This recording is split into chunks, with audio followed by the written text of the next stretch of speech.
But anyway, he says, can't we get a smaller one, like a garbage, so that we don't have to mess so much with that recycling business? And he says, well, they don't know how they can do it because of the expense and all that kind of stuff. Very, very nice.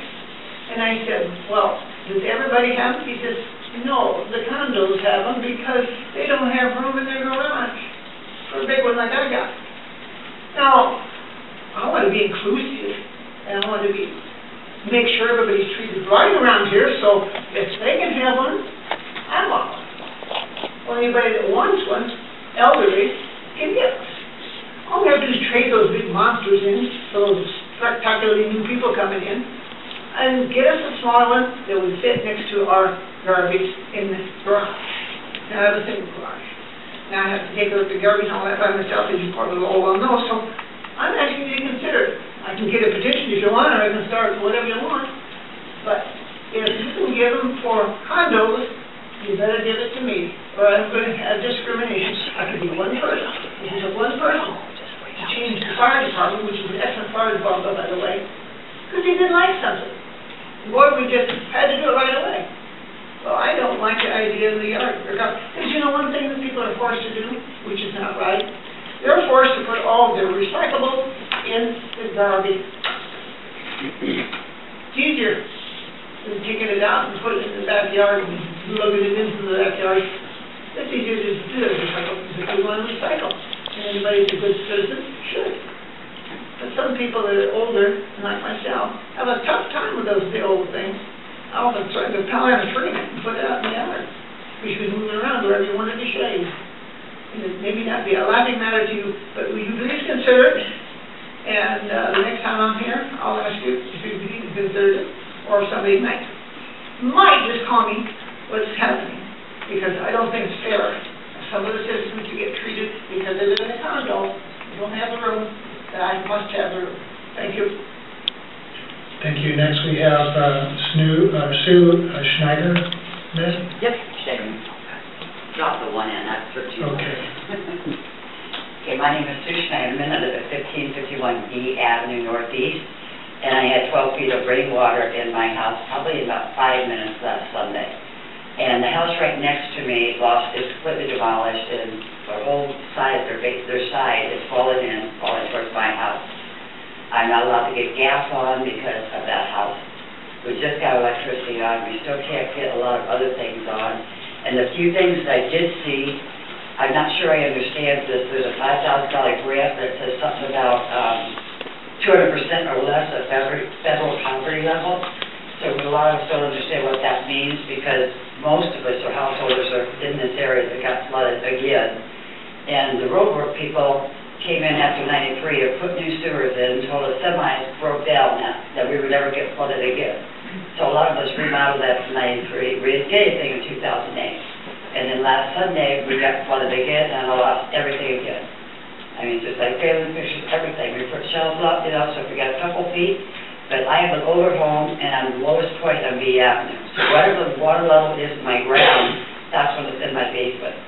And this water got so high, it got to my wood this time, and all of this is sticky wood all over my floor that my husband and I resurfaced and redid, and it's all going now. And we took an SBA loan out in '93 at $20,000. Just paid it off last year. I can't afford to do it again. I just can't, and I don't know how we're gonna. I don't know how we're gonna afford insurance coming one time. And the way it's kind of going, that's the way they've been telling us there, is this brown house won't get taken down for a couple of months because the owner has no insurance, or she's not even in town. So I'm worried about that house falling on mine, and if I should put money into it, if I should just walk away. I really don't know what else I can do. So that's kind of, I guess the others won't let them go ahead and do it, but I just want to let you know that we're trying to understand how those sewers did not take that water in. Because they put in some big sewer lines, and this is 16th and 15th Street, A and B Avenue, and all of us got flooded. I think there's 12 houses that have been condemned. And nobody's telling us when they're going to come down or how they're going to come down. And like my house in particular, I'm very worried about. So just take it out, let us know. Okay? Thank you. Thank you. Next, is it Sharita Williams? Krista. Okay.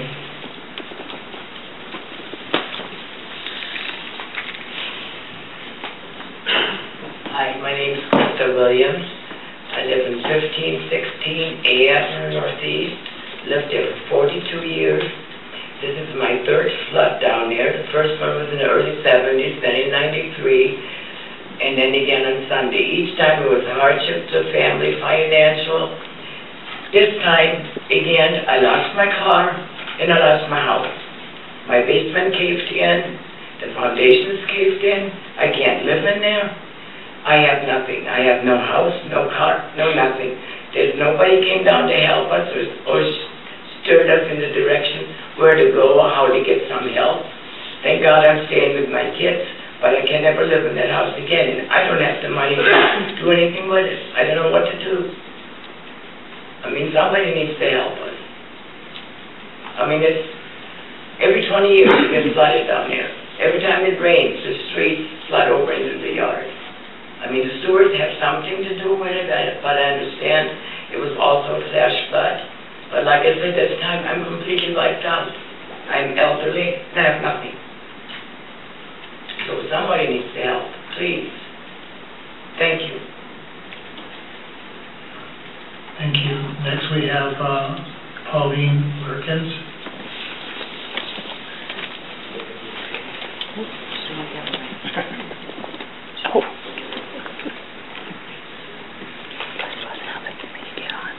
Hi, my name is Pauline Mervin, and I live at 1523 B Avenue Northeast.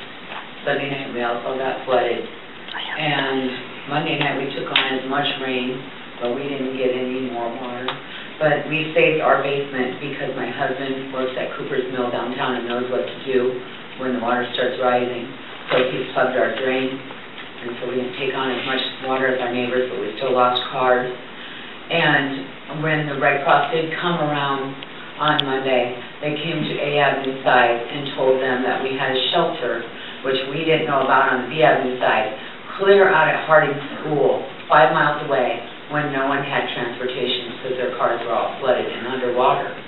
Why couldn't that shelter have been put at Polk School or at the church or anywhere, you know, Mount Mercy or Cove or anywhere, but 5 miles away?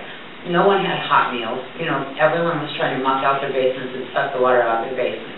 And there's probably, I don't know, I can't count how many houses that the basement walls have caved in, and these houses are going to fall on other houses. Our neighborhood is a disaster area right now, and we really need help. Couldn't get the Red Cross to come out to bring us cleanup kits, so I had to go get them for my neighbors. I've spent a lot of time trying to help my neighbors because we didn't take on as much water. We still had to muck out our basement, though, with 6 inches of water we did take on. And we can't get anyone to help us. We can't get anyone from the city to come around. But, you know, we were there when we flooded in 93, and I had a handicapped child, had to go on the news to get help because my daughter had a trach vent, and it was becoming wintertime, and our furnace didn't work, you know what I mean, because it was flooded. So we got help back then. But anyway, I don't know how to get people help now. You know, people are saying, organizations are saying they don't help anymore now. And so what do? And we were told that we should never flood again when the new sewers were put in. Back in 93, there was new sewers put in, I think over on A Avenue, and then in the alley, I can't remember exactly when that was, but on B Avenue, they were put in last summer, you know, and the sewers you can drive, you know, the storm sewers you can drive trucks through. So we don't understand why we took on that much water. So anyway, we need some kind of help. We need some structural engineers out because people are afraid these houses are going to collapse on their houses. It's a danger zone in our neighborhood right now. So if you can do anything to help us over there, I would really appreciate it. They just Thank you. reiterate what they're talking about. Thank you, Pauline. Next we have Sherry Kirk.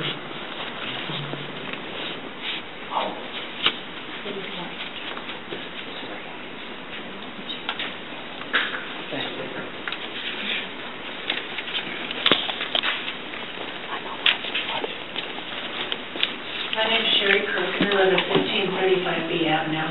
And we have come together on our block more than anybody else has given us any help at all. There is some type of sewer blockage somewhere. Like they've all said, we were told 93 we wouldn't flood again. We were told 2012 we would not flood again. They went behind my neighbor's driveway when they connected to 16th Street, because we would never have issues like this. Why are we having this issue again now? Something had to be diverted. I have been told by several people, organizations, policemen, other people, that there was blockage done over on 2nd, 3rd, and 4th Avenue to save downtown. We can't prove this. We talked to them yesterday when we went to the sewer meeting. They go, no, nothing has been tampered with. Something's been tampered somewhere. Why a 2-block radius would flood like this again, we don't know. But we need help. Nobody from the neighborhood association has been there. Red Cross, like she said the one day, they come out and give you crackers. And then no water, food, nothing. We just need some help. Thank you. Thank you, Sherry. Next we have James Borum.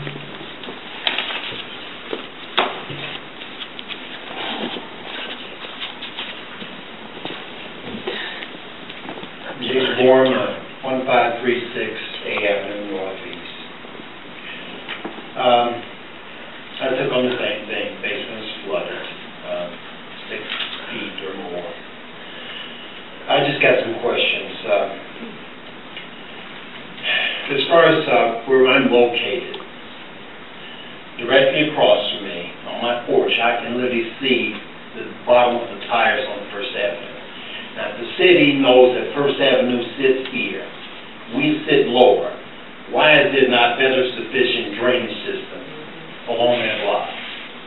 Now, on the far end, on corner of 16th, there's a drain, which comes right out of the exit portion from the parking lot of Hy-Vee, which is fine.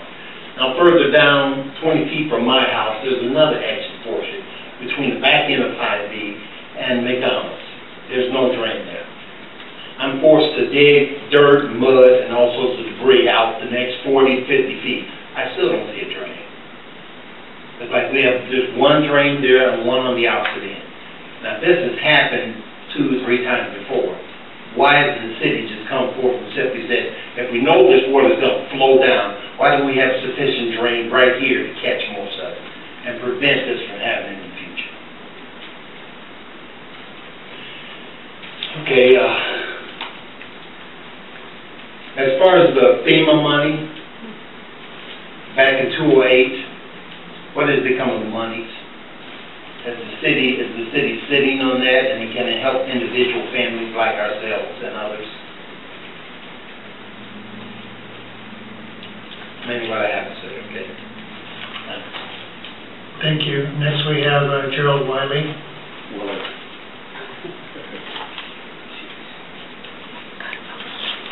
I'm Gerald Willie, 1540 Avenue, Northeast.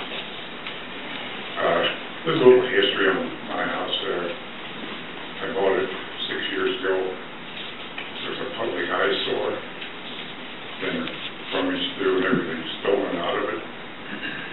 But I thought it was savable, and I bought it, and I put probably $35,000 in it to fix it up. In fact, I took a loan out on the other house to make sure this house was paid for. I didn't owe anybody on it. And it was a house for my granddaughter, and her friend stayed in. By the way, he goes to college. He was on the dean's list. And now they don't have any place to stay. And it seems like the city has millions of dollars to spend everywhere, but you can't set up a fund some kind that will help people immediately.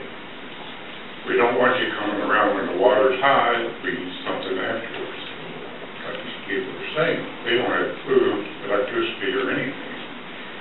But now that it's available, it seems as there's never been funds set up for this type of thing that can be instantly used to help people out. Like I said, my house now is totally destroyed. The front basement wall's gone in. 12 feet of water start coming in the kitchen and the front door. It's not fixable. I called, they asked me if I would fix it, and you have to raise a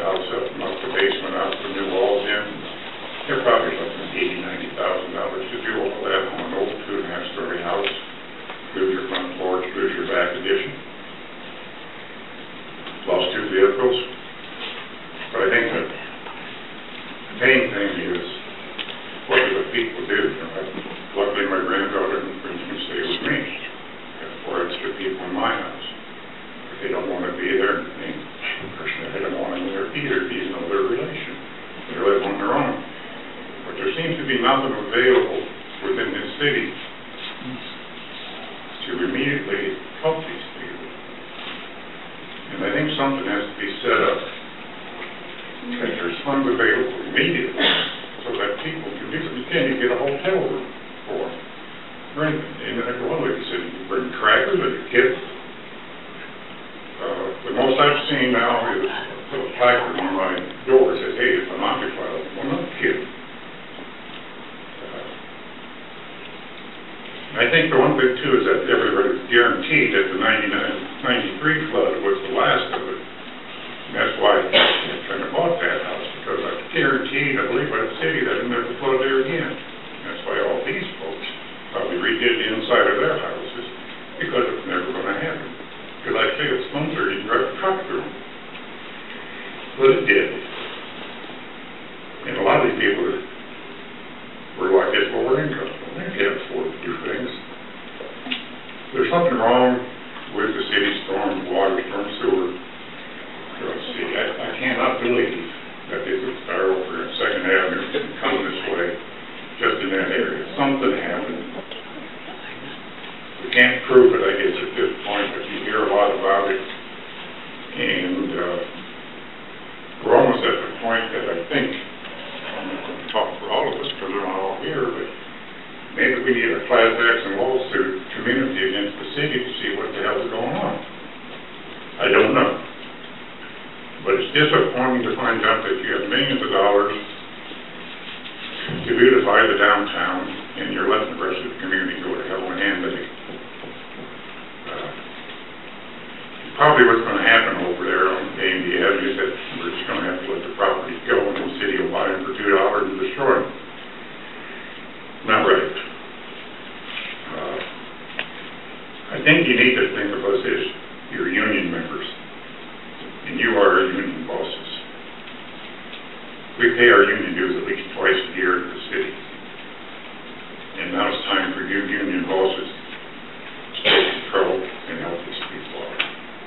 Thank you very much. Thank you, Gerald. Next we have the Reverend Doyle Landry, and then our last speaker of the afternoon will be Robin Cash.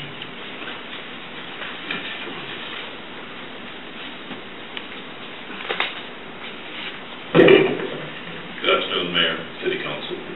If you, the form what I wrote down, I originally was going to talk about entrepreneurship in light of our last meeting, where there was nice presentations about business development, but there are no accidents, so I'm stuck in my subjects. I'm reiterating some of the things that I said on April 3rd when everybody was here for the casino, and so you've heard this before. It's a repeat.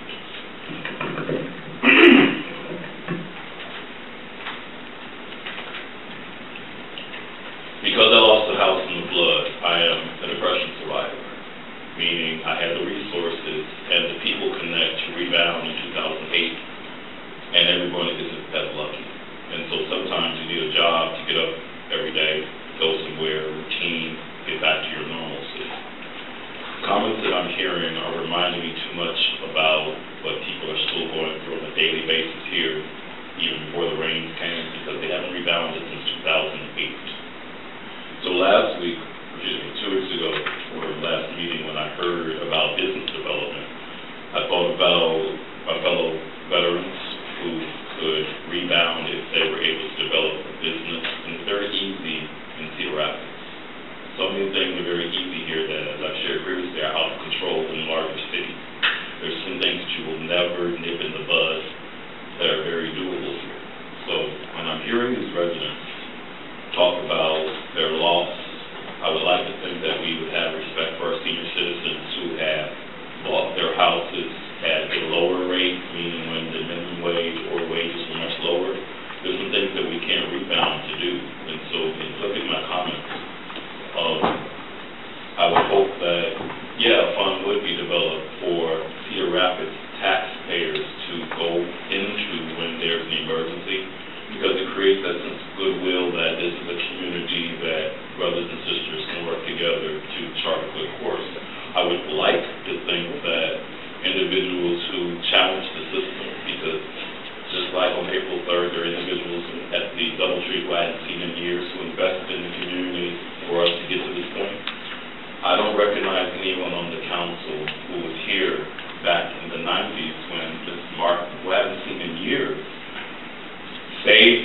a lot of money with her crossing T's and dotting I's, and that's what I would call it.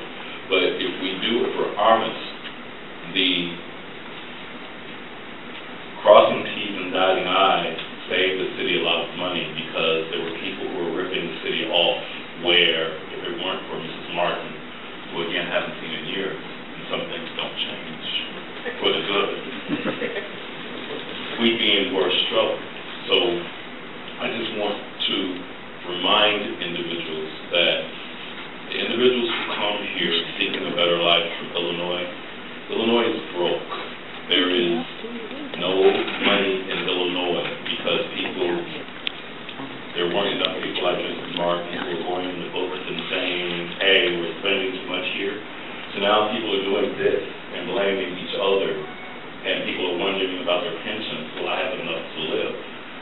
Here you have an opportunity to put the finger in the dike in terms of there's the overflow to checks and balances are a beautiful thing where if we check our egos at the door and don't take them as personality attacks, there's an opportunity for neighbors to work together because this is reminding me too much again of individuals who go to churches, they find a fellow clergy and they're looking for someone to talk to because they can't fashion why they don't have a house or why they can't recover for something that's very doable here in Cedar Rapids. So I would hope in this collective election year that we're looking at the big picture in terms of our neighbor next door who needs our assistance, because a community development fund in cities like this are very, very doable to be able to turn to in time of need.